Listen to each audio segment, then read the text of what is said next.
Let's get it, boys. Let's get it. Look at there. Put Adam Smith down at the bottom. John's not with us. Folks that are already in here, 20 plus, 30.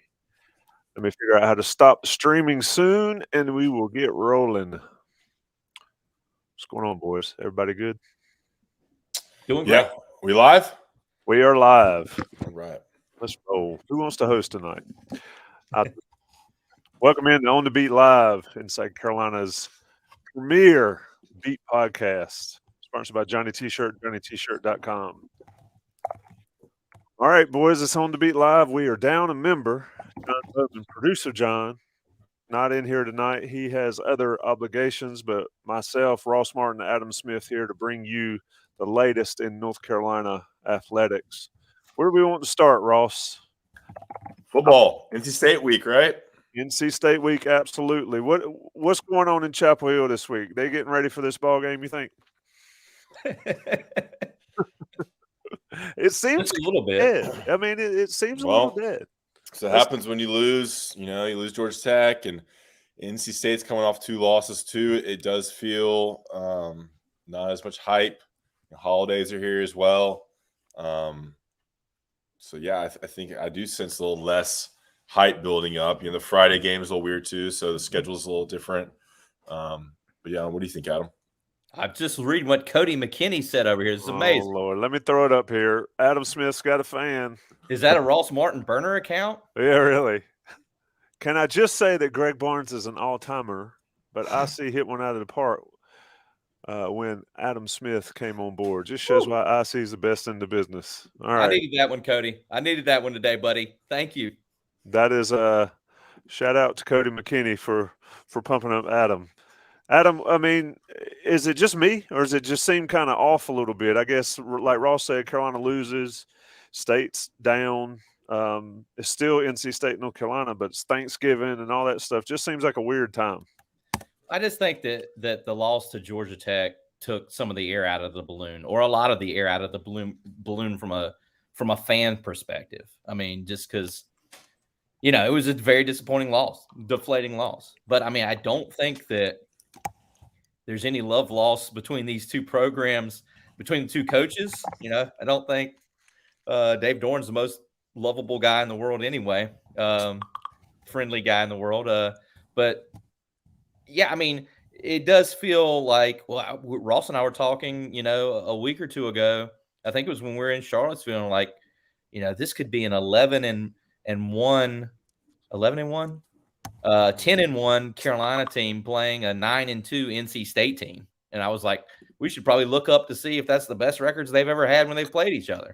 But then NC State sort of hit the bricks here with those 2 losses, and then Georgia Tech stung UNC, Yellow Jackets, get it?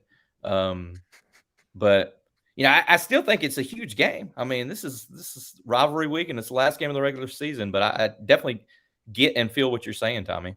Yeah.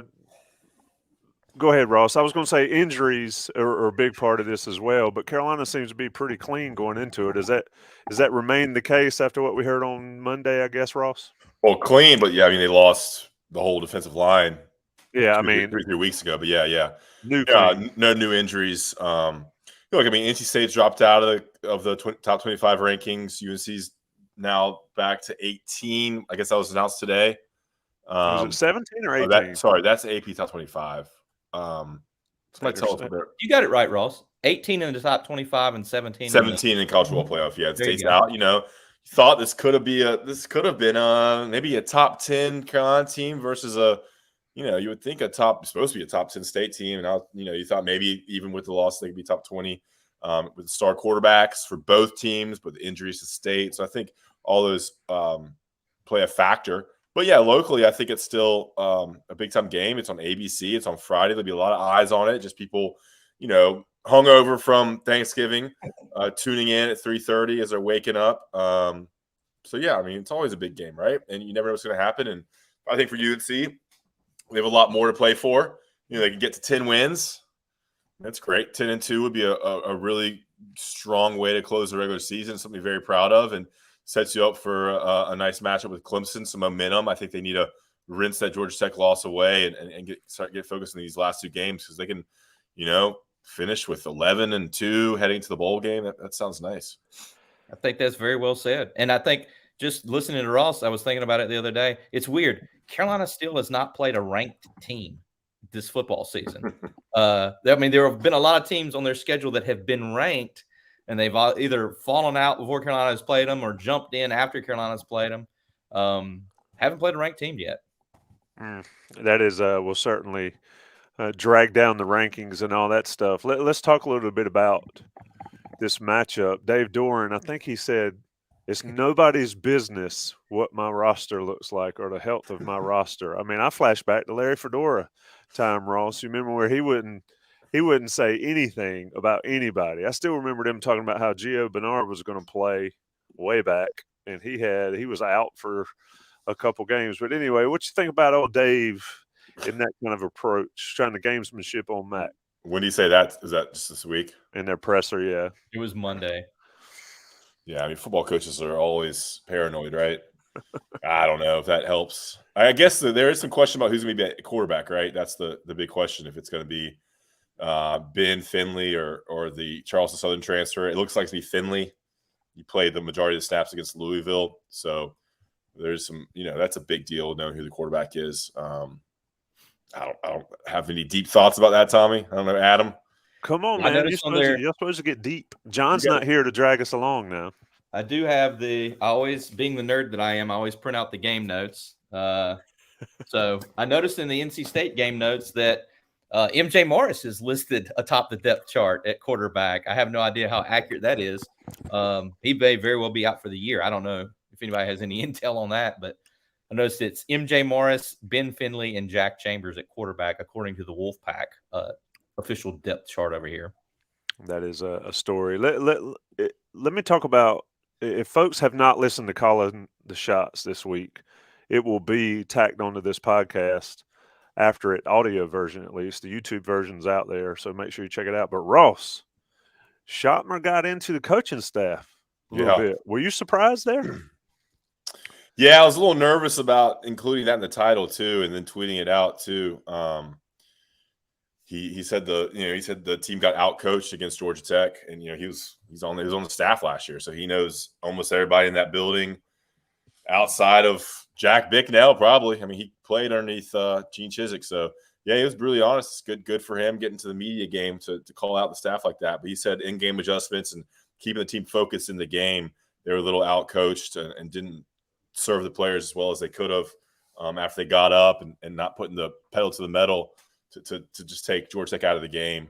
So make sure you listen to that at the end of this podcast. I thought it was very interesting. He thought that. He's right, man. Got a team like Georgia Tech, third-string quarterback, fourth-string quarterback, going up 17-0, right, Adam? Yeah. 17-0. 17-0. Yeah. And letting them come back in and fall in 20. I mean, it was an unexcusable loss, in my opinion. It's just bad. It's bad timing. You didn't think they were going to lose Georgia Tech. You would think maybe they lose to Wake. That was the game circled to maybe potentially – that would have been okay, I think. But to lose Georgia Tech, I think it's an unexcusable loss, and it's one that's going to burn. Tommy, you're big. I mean, how's it compare to 96, Virginia 96? Bad loss, right? I tweeted that out. I felt like it was pretty similar. I mean, even though I think there was more on the line maybe this year, simply because it's the same type of situation. They had a lot had to happen, plus the Carolina win. But Drake May's Heisman thing. I mean, Greg and I talked to Danny Cannell today on Next Level. That Heisman thing's blasted out of the water, even though he still can get to New York. Any chance of the playoff, any talk, it felt like to me, and Adam, you can comment on this, it felt like, and this has been Carolina football for years, right? It felt like the national media was just waiting for that to happen. Maybe a lot of the fans were too, maybe a lot of the local media was too, but it felt like everybody said, I knew it was coming. Did you sense that, Adam? Well, I think yes. And also, I think it's because of how Carolina has won these games all these games that they won. They've been, we've been saying it. I've been writing it. They've been living on the edge. Like they have walked that tightrope so many times this year, and it's weird. We all were there. We all watched it, and you felt like they would just win the game somehow. You got Drake May, you got Josh Downs. and they've pulled these things out. What would it been? I think it would have been 5 straight games with a second half comeback to win had they won Saturday after falling behind. But as Ross said, yeah, I mean, they were up 17-0, and you're like, they're going to walk the dog on these guys. And then it just sort of all fell apart. But yeah, I think so, Tommy. I think Carolina this year is like other teams from other years where, they're not an Alabama or a Georgia or a Michigan or Ohio State or a Texas or a Oklahoma. And if you're a national media person, not to defend them, you are sort of looking for the cracks, or looking for a team that gets hot like this to sort of slip up and expose itself. And I think that's what happened against Georgia Tech from a national media perspective. It was just like, oh yeah, well, same old Carolina football. I think if you're a national person. I think what was interesting, and Cannell made this remark today, national folks don't really watch games. They watch some, but like you got your hardcore people, but there's 900 Heisman voters. They don't watch all the games. They look at the scores, and then they want to check some stats. But it wouldn't have mattered how they played as long as Carolina could have won, and that national perception would have still stayed there as far as, hey, they won. Drake May must have done good. Let's vote for him. But when they lost, it sort of took the wind out of the sails. And look, I'll say it here watching this. We're live at 9:13 Eastern time, and there's 100 folks in here or so, or a little bit less. And if this is a exit poll on the mood around the football program, it's a pretty solid one, right? This has been over 200, almost 300, 400 people leading up to the Georgia Tech game. Maybe it's because John Bowman's out. Producer John didn't show up. People didn't come to see him. But it is an interesting dichotomy on how easy it is for folks to sort of get off the bandwagon. I don't want to get in trouble for saying that, but I think folks lose interest a lot quicker when they lose games like Georgia Tech. And then they turn to basketball, which is rightfully so. Basketball is a thing at Carolina. Where else do we want to go here on the football team? Anybody got anything? I think I saw a question about Antoine Green. Let me show that one. Got to be co-host here. Reports Monday that Antoine Green practiced on Monday. I mean, just so y'all know, everything's moved up. So instead of they had Sunday off, players had Sunday off. Monday was a full heavy practice, which is usually Tuesday. Everything, and they treat Tuesday like Wednesday like Thursday. The game is Friday. So Antoine Green practiced on Monday. So the thought is that he will be able to play for State. Now, concussions, and I'm not sure if that's exactly what it is. Those can flare back up, so who knows? But that's where we're going right now. Yeah, somebody in the chat also said, where was it? Jimmy Parker says, since all the hope of the college football playoff is over, you think we'll see some of the young guys get more reps for the ACC championship game? They're going all in to beat NC State. I mean, you watched last year? Yeah, I mean, if they could play 11 on each side of the ball for the entire game, they'd do it. It'd be like Hubert Davis coaching football. But they're going all in. There's no looking ahead to the ACC championship game because you cannot lose to NC State a second. Bull Hill says this. Is this a must-win, Tommy? What do you think, Ross? Is it? I mean, what does losing change? Losing affects the bowl game, right? You think it just affects the bowl game? Well, they're already in the ACC championship game, right? So I don't know. The must-win thing is your deal. I don't think losing, it would just probably still go to Cheez-It Bowl, I think beating Clemson is more important for bowl alignment too. It's a big one. I'll say this. I think I might have said this on the Calling the Shots. For momentum for next year, I think losing 2 to close the season would look really bad. You want to impact recruiting. Losing Georgia Tech and losing NC State would not be good for momentum because it's a pretty good chance they're going to, Clemson's – I imagine Clemson will be favored. So that's not a win. So losing 3 to close the season and then a bowl game. So I think for appearance purposes, the NC State game is very important, especially after what happened last year. culture, program building, winning the state. Yeah, so I think it's a very important game. Yeah, you theoretically could lose 4. Yeah. You lost to State, Clemson, and then the bowl game. You'd have a 4-game losing streak at the end of the year, and you'd end up, what, 9-5? Yeah, I mean, this kind of says it right here, right? It's a must win because you don't want a 3-game losing streak heading to the bowl game that kills momentum. Our guy Slagle. So very true. So get it back on track, win versus State, have a great chance against Clemson. Momentum's high. You probably feel a little more optimistic going to the bowl game. You know, you probably have some people sitting out the bowl game. Who knows? You buy some transfers, you know, because transfer window is December 5th. We can probably talk about that a little bit, Tommy, too. Absolutely. So it's a big one. It does feel there's a little bit less hype, though. Yeah, definitely less hype. I just remember they were 11-1 in 2015. They lost to Clemson on that, you know, whatever on the call. It is what it is at this point.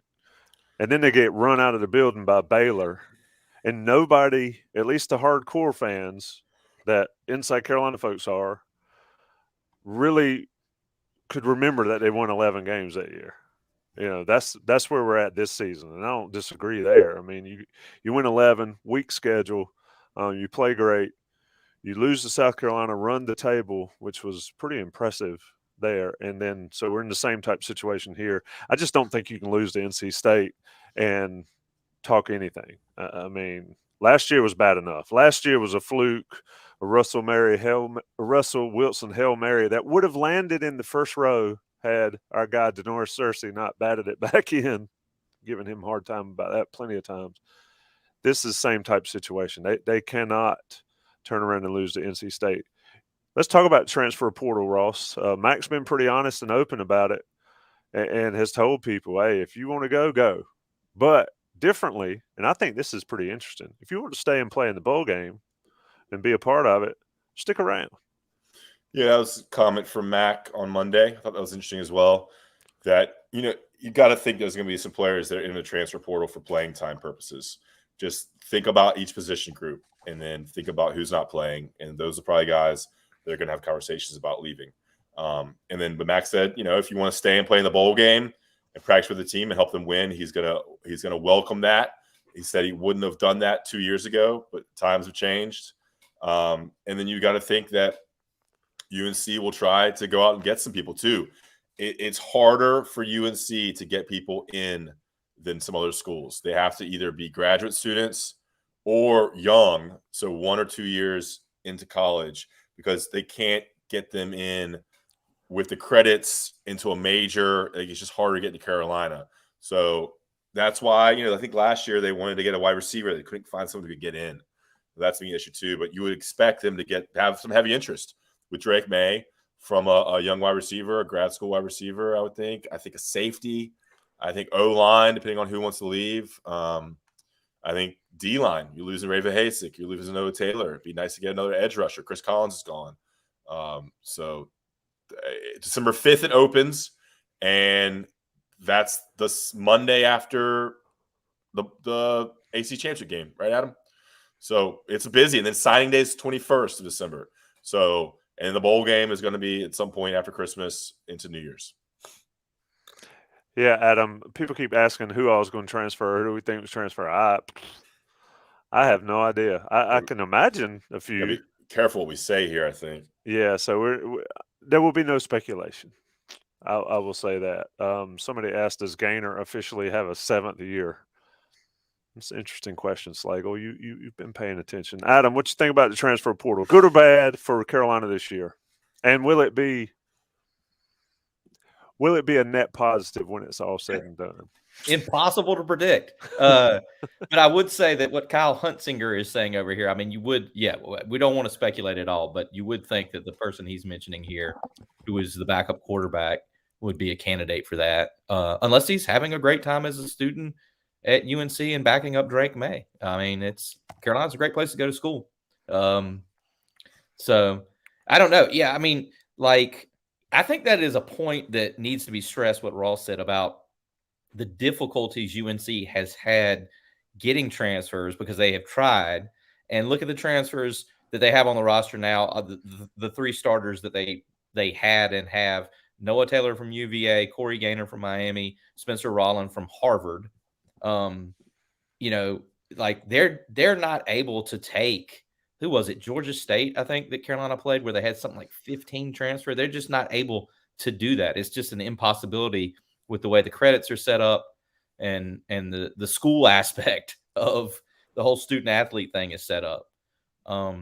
So yeah, I mean, you would expect to lose Josh Downs and Antoine Green at receiver. I think they have a lot of great young receivers, J.J. Jones, Gavin Blackwell, Kobe Paysour, as we know. And to be clear, that's to going pro, going to right. the Josh next level, Downs not leaving transfer. for the NFL, and Antoine Green. Who knows? Maybe Josh Downs come back. I don't know. I wouldn't think he would, but I don't know. But yeah, it seems like receiver. I mean, like Mack said it. We were all there when he's like, who wouldn't want to come play receiver for Drake May? You know, you would think he would be an excellent recruiting tool, especially with transfer portal, where a guy's looking to maximize things and maybe play for 1 year or 2 years and really make a name for himself. So I think the transfer portal. I think Mack. Mack is old school as it gets. 71-year-old dude, and he remembers the old days. I think he has embraced the transfer portal, but I also think he's a little wistful for the days where it wasn't like this, where it feels kind of like a free agency. I know that he doesn't seem to like that aspect of it. Changes high school recruiting. I think we discussed this before, and I think Don and I have too, that, why would a program take an 18-year-old high school senior, college freshman, won't they go and get a 4-year college player and plug him in? Like that, it changes recruiting and how you build your roster based on that. Because if you need an impact player, you're not going to get one necessarily in recruiting. You can get them through the portal now, where if you need 2 or 3 positions filled, just get a 3rd, 4th year player who's developed, who's practiced in college for 3 or 4 years and can jump in. But it's harder for UNC to do that. One thing interesting about Criswell, and this is just my own thought. I think I might have read this somewhere, but this is not sourced or anything. He could be the quarterback the year after Drake leaves. I think that's important to note if he doesn't transfer, because he has that extra year. So this is his junior year, and the next year will be his senior year, and then he has the bonus year. So if he wants to stay and be the starter, Cam Sexton situation, right? Cam Sexton was a starter for 1 year, senior year, something like that. Absolutely. I think another thing with the transfer portal that is impossible to measure or predict is the NIL aspect of it. I mean, you can pay these guys to come. What Clemson's AD the other day or today was saying, like, we need to up our commitment. He's saying we need more money to pay these guys. So, there's a lot of factors. And you absolutely can address a need. If you say we need a right tackle, we need, a defensive end, you can go out and try to address that need, but they're also, being wooed by other programs too. Yeah. I mean, it's a free agent market, right? You can go out and get whatever you want these days. Gone are the days of football players working at the gas station and getting paid. Delivering pizza, yeah. Quote, delivering pieces. I mean, everybody, it is an interesting time. And you're right. And folks are speculating in the chat and all. I mean, look, your best players at any school, North Carolina or otherwise, are going to get offered a ton of money from the big boys and the folks that can do it. I mean, that's going to happen. So folks need to get used to that. I remember last year when there was a receiver for Carolina this year that everybody was saying was getting offered a ton of money to go play somewhere in the SEC. That was a big deal, and it happens. It's going to get worse. What you need to do is you need to have coaches that develop players. You need to have coaches that are able to coach players up to perform well. You need to win, and you need to have an NIL collective, like the Clemson AD said. I did think it was interesting that somebody said the school pays Dabo, but they want us to pay the players in response to that. Some random Twitter person, and it's somewhat relevant. But anyway, anything left for football? NC State week. We've got all the content that's on the Inside Carolina site right now. Shots, next level. We'll have game plan tomorrow night. Letterman analysis. I was kind of surprised that the coordinator report didn't get more traction because I directly asked Chiswick about going dime on 3rd and 9, and he gave a very coach speak Chiswick answer. So folks, I guess expect anything otherwise, you're not understanding how those things work. Anything else, Ross? I think State's defense is very good, and so it'll be interesting to see how they match up with UNC and Drake. Man, I would expect a big game from Drake and Josh. They're going to be highly motivated after Georgia Tech loss. You got to think that Josh Downs wants to get that drop out early, get that washed away, and you got to think that Drake will be tossing around. And it's what he said about State, months ago now. You would think they're going to want to have really big games, and that's a good thing. I don't know what was off with them against Georgia Tech. Both of them looked off. Drake may more so. I just thought he missed some throws. I thought some players dropped some things. He was sacked 6 times, 12 TFLs. I mean, NC State's got one of the better defenses in the country, right, Adam? Top 25 in most categories, most major categories. So what do you think, Adam, there? And I think the concerning area is that the sacks have been starting to pile up a little bit, and it's not like they've been playing the 85 Bears. Like 6 sacks to Georgia Tech. It was 4 sacks. I got it right here. 4 sacks to Virginia. It's 13 sacks in the last 3 games. But I do think that Josh Downs and Drake, it's sort of a topic we've been talking about, and we talked about with the players today. I do think I would expect a big bounce back from them. I think Carolina's going to win the game. I think Drake is going to play well. I think the way that Georgia Tech covered Josh Downs with doubling him wherever he went, well, isn't that what Phil Longo said? Wherever he went, unless he lined up in the backfield, they doubled him. Slot, out wide, wherever. I think, me being the quarterback that I am, I think that just had him out of his comfort zone in terms of Drake. You didn't have Antoine Green out there. And it just seemed like there was some hesitancy there, of looking and making his reads and everything. And I just felt like, Josh Downs been catching 12 balls a game. I mean, that guy's been averaging 12 catches and 140 yards the last 4 games. I mean, geez Louise. But the game plan worked. I thought the game plan worked. They doubled Josh Downs. Antoine Green wasn't there. So it forced some guys to make some plays, and there wasn't much there. I mean, passing yards indicate that. I didn't see anybody open, to be honest with you. There was some May missed a lot of throws, but from where I sat, I didn't see too many people running open. I mean, Downs was open there at the end, and then was it J.J. Jones drop touchdown pass? Can't remember exactly. He had some drop, but yeah, you said they didn't look open. They also got pressure on the quarterback. Yeah, how'd they do both those? That interception he threw too was not the greatest. I think he was trying to go to Nesbitt. The 3rd quarter interception where they were down there on about the 20. Yeah. I don't know who he was throwing to there. It's wild to see all the things that we have seen out of him, and he didn't throw a touchdown pass, and I think he threw for 202 yards. It's just, you come to expect 350 yards and 3 touchdowns out of Drake, and him running for another score.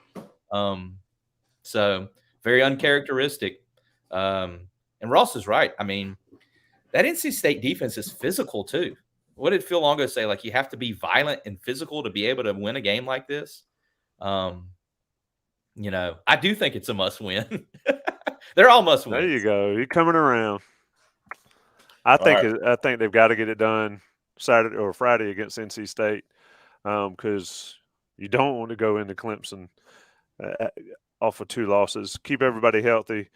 Weather, whatever. Last time I saw, wasn't it kind of damp in Raleigh in 19?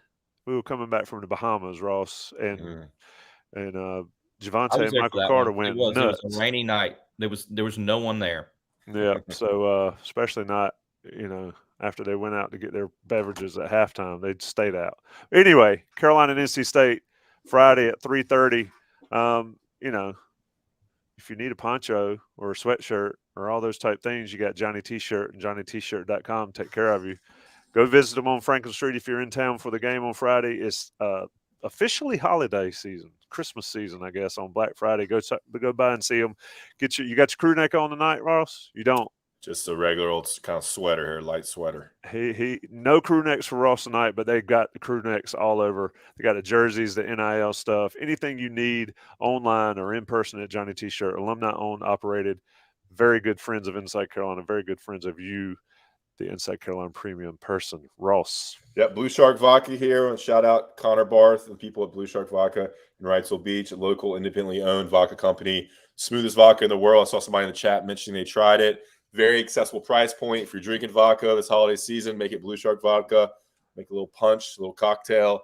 Available in all 100 North Carolina counties. It's smooth, accessible. You're supporting a local company, a local independent company, just like Inside Carolina.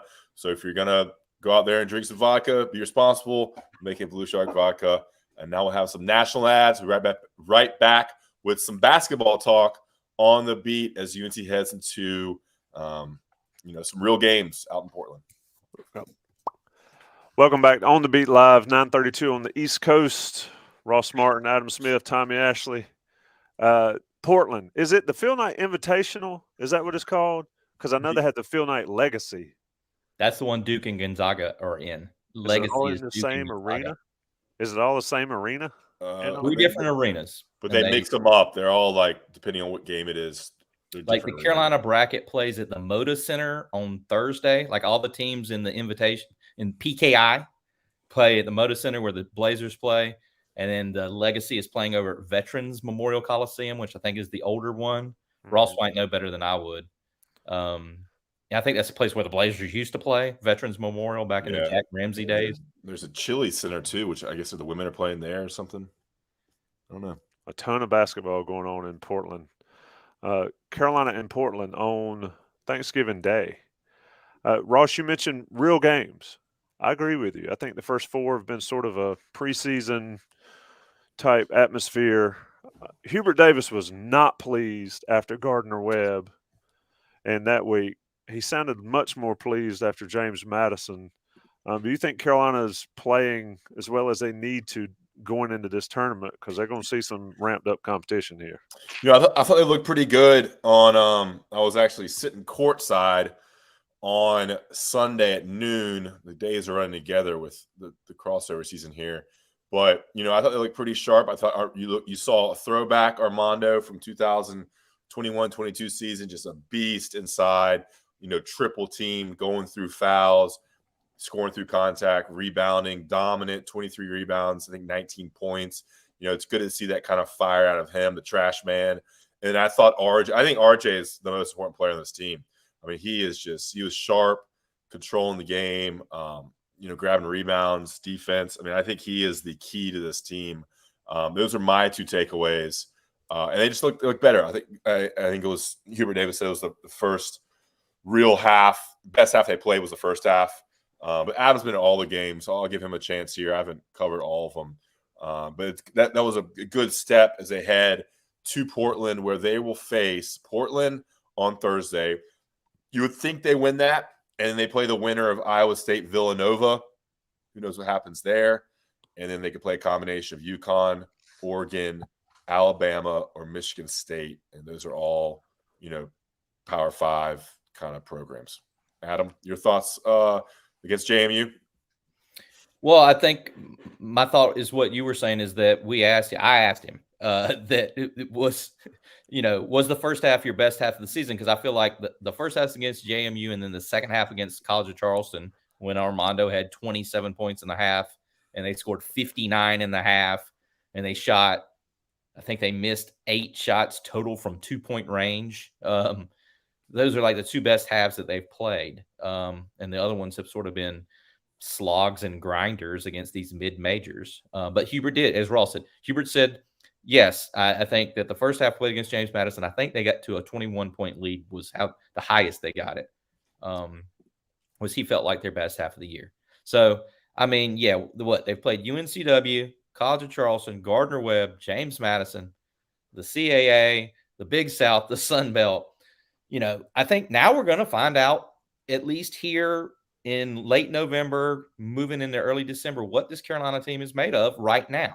They'll be a different team by the end of the season, just like last year's was, just like any team is. But we'll see how they handle it. I mean,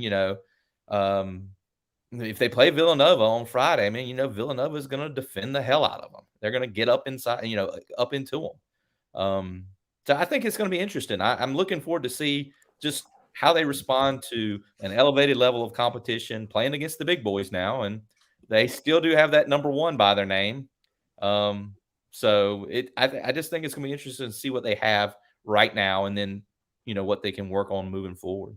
Sean Crowley asks, are they going right to Indiana from Portland? That's right. They're flying. They're leaving Monday from Portland to Bloomington, and they play Indiana on Wednesday. Indiana I'm sure they're top 25 still, Adam. Oh yeah.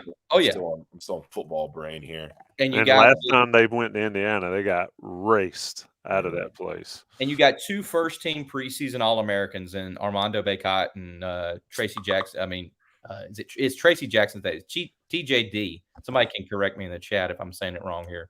They're ranked 11 right now, Indiana, by the way. But I mean, that's going to be a situation. I mean, you could potentially play in a span of games here. You could potentially play Villanova, Michigan State. Let's say if Carolina wins and gets to the final, Villanova, Michigan State, Indiana, and then your ACC opener against Virginia Tech. At Virginia Tech. Yeah, it's being compared to an NBA road trip. And we talked. Ross and I were talking to some of the members of the support staff, and they said, yeah, no matter what time UNC plays on Sunday in Portland, no matter what time they play, they're going to stay Sunday night. They're going to fly Monday morning to, I guess, Indianapolis or maybe straight to Bloomington, and then get ready for the Hoosiers and the ACC Big Ten Challenge. Yeah, pretty tough stretch there. And then you go, like you said, at Virginia Tech, and then you got a couple home games. And then it's Ohio State and Michigan. And then they get a breather at Pitt. Yeah, we made the joke when the schedule came out that by the end of the non-conference schedule, Hubert Davis could provide scouting reports for the Big Ten. I mean, there's a lot of Big Ten teams they could run into here. Absolutely. How's the IC team handling all this? Are y'all getting on Buck's private jet and flying around? Is that how it works? Planes, trains, automobiles. Adam's going to have the tough one is going from the ACC championship game in Charlotte late night, in the press box till 2 or 3 a.m. for Adam. And then Virginia Tech the next Sunday. What time is that game? 3 o'clock. Yeah, I think. Whew, that's what, a 5-hour drive? Can't be that long, can it? Actually, both on the same side of the state. I'm assuming you go straight up 77 from Charlotte. That Virginia Tech drive is not fun. At least it was not fun driving from here. Man, it's crazy. Michigan. I mean, the Michigans, they lost to Gonzaga by 1, and they beat Kentucky, and they beat Villanova. They've played Gonzaga, Kentucky, Villanova. That's crazy. Yeah, the Michigan State has to. You remember the days of the RPI? The Michigan State RPI has to be wild. By the way, that you guys know what a nerd I am when it comes to like Ken Pom and basketball stuff. Kind of a big basketball guy. Maybe we could do this as a trivia question. I was just looking at it. Does anyone know where Ken Pomeroy, has UNC ranked? He does his own rankings. His database is amazing. He does not have them number 1. I can tell you that. He has all these different metrics, and let's see. Let the chat chime in without looking at it. It ain't number 1. I'd probably say 15th or 16th. You would be very close, Tommy. I mean, I've watched a few games. I don't watch a ton of college basketball this time of year, but some of the games I've seen, there's some teams out there that can play, and they're playing high-level competition, and they look a little better than Carolina at the moment. It might not be. It's all relevant once they start matching up. But where are they, Adam? They're 18 by Ken Pom. So where is what are you looking at it right now? I can look. What do you? I'm just curious who they've got ranked up there, because based on what I've seen, I don't know about Gonzaga. Ken Pom's top 10 are Texas 1, Houston, Gonzaga 3, Kentucky at 4 with 2 losses. I don't know about all that. Virginia 5, Tennessee 6, Baylor 7, Indiana 8, Duke 9, Arkansas 10. And the Tar Heels are down there with Creighton and UConn. Creighton was on rounding out the top 20. Virginia's look good. Oh my God. Yeah. I mean, I think people aren't going to like this in the chat, but I think Virginia is going to be tough for Carolina, and I think Duke looked a little better than I thought. I know they lost to Kansas, but they've got some dudes that can play. We'll see how they handle the whole season, but the ACC is going to be tough. We'd like to see if Duke and Gonzaga run into each other in Portland. That would be kind of an interesting little situation up there in the Pacific Northwest. Yeah, I think that side of the bracket, or that legacy one's a little stronger than the Carolina side, at least, on paper or whatever. Ross, what does Carolina need to – Carolina does what in Portland – or no, let's say this. What does Carolina do on this road trip that makes you think they're going to do – they're going to be as good and finish as strong as they were last year? I mean, do they get on track here? I think these are big games, big tests. I think just looking sharper and, dominating Portland, and then coming out and having good performances against Villanova or Iowa State or Michigan State or UConn or whoever they have to play. And then, look more like that team we saw in the last 2 months last year. I want to see more, just offensive chemistry, I would say, how the ball moves. Caleb Love's been a little bit off. He's been some shots here, but just, they're still working in Pete Nance. I want to see him and how he kind of works in that and makes some plays. I don't think there's no reason to be concerned right now. But you just want to see them flow a little bit, get out in the break more, dominate rebounding like they should. When you roll out Leaky Black, Pete Nance, and Baycott, you should be dominating rebounding. Knock down some threes. I'm kind of surprised. I don't know, Adam. I'm surprised Dontrez is not playing. That's something we need to ask Hubert about. He's gonna give the same canned answer, but you've been playing Tyler Nickel over Dontrez, which is surprising to me. He didn't play against JMU. I think that's something we need to keep an eye on. How we're kind of keeping an eye on when are we going to see Puff? Well, we've seen Puff, but I think the situation with Tyler Nickel is playing over Dontrez Styles right now, and I'm not saying that's wrong, but that's happening. Mm-hmm. He's not playing much, but Dontrez's not playing at all. Right. Dontrez might not have played against JMU. He didn't. Right? He didn't. Yeah. He's averaging 4.3 minutes a game. Is there a concern? I know Hubert said there was yellow flags, but is there a concern that you've got all 5 starters playing over 30 minutes a game here in the early season when they've got some depth? Puff came back for 1 game, but Trimble I think is pretty good. DeMarco Dunn's looked better than he has. I'm not sure about Nickel. If he can shoot it, yes. If he can't play defense, McCoy, and then like y'all mentioned, Styles is like, where'd he go? But 30 minutes plus for each starter with Love and Bacon. RJ 35 over 35 and Love over 34. That just seems awfully high. Yeah, I did the calculation for you there, Adam. Thank you, Ross. Nice. I was wondering who did that. That's not as long as I thought. Yeah, you're right. Same side of the state. Look, Hubert likes playing the starters a lot. You look out there in the second half, and for the first 8 minutes, it's the same 5 guys. Maybe that's because he wants to get that chemistry going between those 5 guys. But look, he says he's gonna play the bench more. I just don't.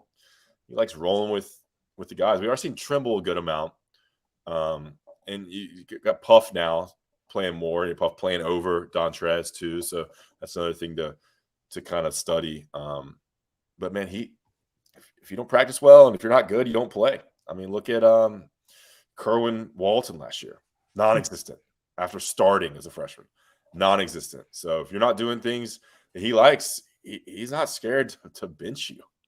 So that's interesting. The thing I think about with Dontrez a lot is they might not have made the Final Four if not for Dontrez Styles.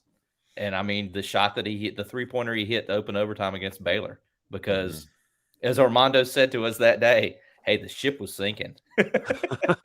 I mean, and he shot that thing right in front of Greg Barnes and Gregory Hall and I, right in front. I could have reached out and slapped him on the butt. And that thing just did get over the front rim, but it went in. Carolina beat Baylor, and we know what else happened. But I don't know if you guys see what you guys think about this. This was something I was thinking the other day. I have a lot of weird thoughts, but I try to be somewhat creative. I feel like Carolina is a team. And I was talking about this to Brendan Marks from The Athletic. Like, they're kind of in this situation here. It's November, and you're kind of like they're looking 6 months in the past and 6 months ahead. You know what I mean? You're looking back at that.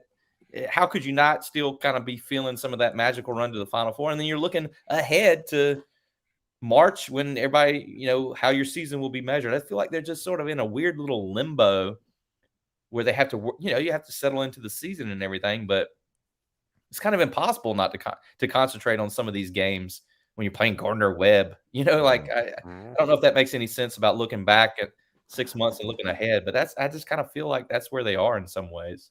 It's a slog, right? It's a slog to get the games that matter. Go ahead. Yeah, it's so early too. Like we're judging this team off of 4 games, so you know, hopefully a 40-game season. So it's still early, and it seems like they do play to the competition. They play a little better, I think, because they knew JMU was pretty good. I'm sure they showed them those offensive stats that Adam showed me.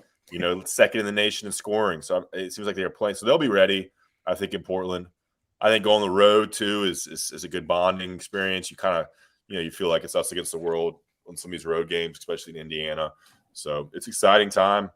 We still got a lot of football left though too. You know, the AC championship game is huge. So there's a lot going on.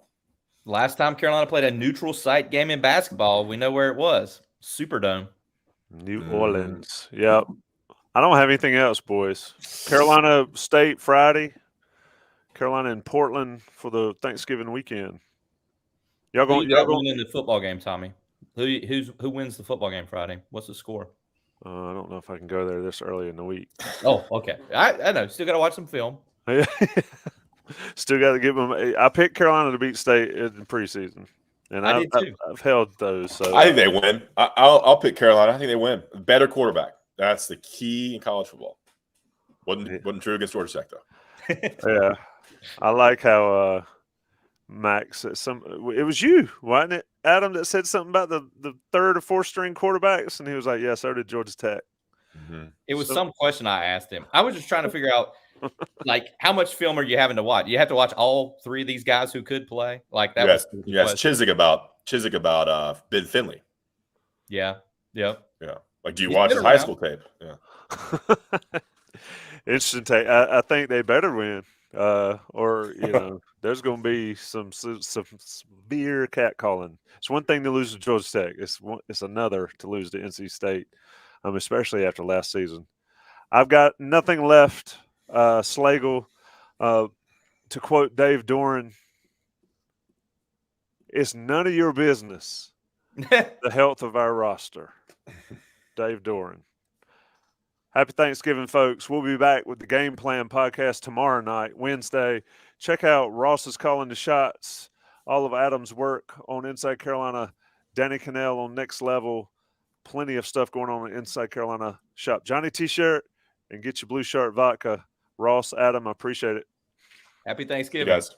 Yep. Everybody be safe travels.